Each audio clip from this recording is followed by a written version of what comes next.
క్రీస్తునందు ప్రియమైన సహోదరి సహోదరులకు యేసుక్రీస్తు నామములో శుభములు. దేవుని యొక్క మహిమ మీ మీద ప్రకాశించును గాక.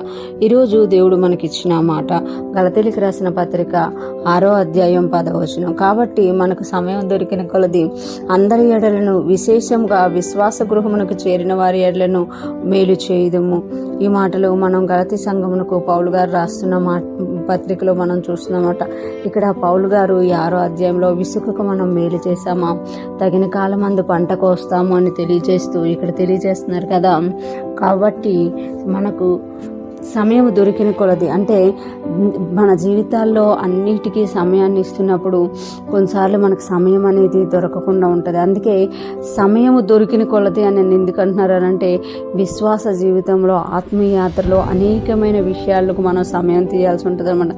మామూలుగా చూడండి, లోకంలో ఉన్న వాళ్ళైతే 24 గంటల్లోన వారు 8 గంటలు డివైడ్ చేసుకొని దానికి వారు సమయం తీసుకొని వారు వెళ్ళిపోతారు. కానీ ఆత్మీయాత్రలోకి వచ్చినప్పుడు మనం దేవునితో సమయం గడపడానికి, దేవుడు చెప్పిన వాటిని చేయడానికి సమయం గడపడానికి ఇంకొంచెం ఎక్కువ సమయాన్ని మనం తీయాల్సి ఉంటుంది. అందుకే ఇక్కడ పౌలు గారు అంటున్నారు, ఇలా చెయ్యండి అని అనకుండా సమయం దొరికిన కొలది అని అంటున్నారు. అంటే మీకు ఎప్పుడైతే సమయం దొరుకుతుందో, మీరు ఎప్పుడైతే కొంచెం ఫ్రీగా ఉంటారో అందరి ఎడలను ఏం చేయాలంట, సమయం దొరికిన కొలది అందరి ఎడలను విశేషంగా విశ్వాస గృహమునకు చేరిన వారి ఎడలను మేలు చేయుదము అని అంటున్నారు అన్నమాట. అంటే అందరి ఎడలను, అంటే నీకు ఎప్పుడు సమయం దొరుకుతుందో ఎవరికి నువ్వు హెల్ప్ చేయగలిగితే వారికి, వీళ్ళకి చెయ్యు వాళ్ళకి చెయ్యు అని ఇక్కడ పౌలు గారు చెప్తలేరనమాట. అందరి ఎడలను, అంటే లోకంలో ఉన్న వారి ఎడలను, లోకంలో ఉన్న లోకస్తులకు ఎవరికైనా హెల్ప్ కావాలా వారి ఎడలను, అందరి ఎడలను విశేషముగా, ఇంకొకటి ఏంటంటున్నారు అక్కడ, అందరి ఎడల నువ్వు మేలు చేయడానికి ఆసక్తి కలుగుండు, మేలు చెయ్యు అని చెప్తూనే విశేషముగా విశ్వాస గృహమునకు చేరిన వారి ఎడలను మేలు చేయదు.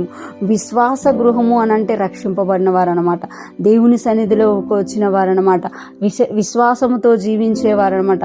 అంటే ఇక్కడ పౌలు గారు ఏం చెప్తున్నారు అని అంటే, నువ్వు సమయం దొరికిన కొలది మేలు చెయ్యు, చారిటీ చెయ్యు, ఎవరికైనా హెల్ప్ చెయ్యు, మంచి చెయ్యు, అందరికీ మంచి చెయ్యు.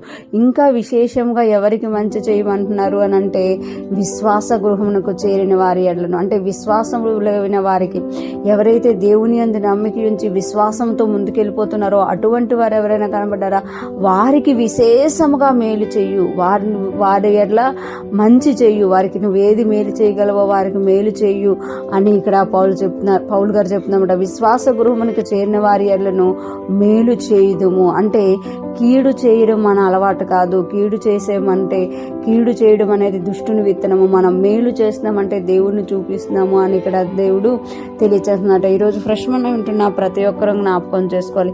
పౌలు గారు చెప్తున్నట్టు మనము సమయం దొరికిన కొలది అందరి ఎట్లా వాళ్ళు వీళ్ళ అలా ఎవరని చూడకూడదంట. మనం ఏదైనా మేలు చేయగలము అని అంటే వాళ్ళకు మేలు చేసే వారంగా ఉండాలట. విశేషంగా ఇంకొంచెం ప్రత్యేకంగా విశ్వాస గృహంలోనికి, అంటే దేవుణ్ణి ఎవరైతే నమ్మారో, దేవుని యందు విశ్వాసం ఉంచారో వారి ఎడల కూడా మేలు చేయదు అంటున్నారు. అలాగ మనం అలయక మేలు చేసితే మా తగిన కాలమందు పంటకు వస్తాం. ఈరోజు ఫ్రెష్ మనం వింటున్న ప్రతి ఒక్కరూ కూడా సమయం దొరికిన కొలది మనం అందరికీ మేలు చేసేవారంగా, అందరి విషయాల్లో కూడా మేలును ఆలోచించి చేసేవారుగా ఉందుముగాక, దేవునికి మహిమకరముగా జీవించుదుముగాక. ఆమేన్.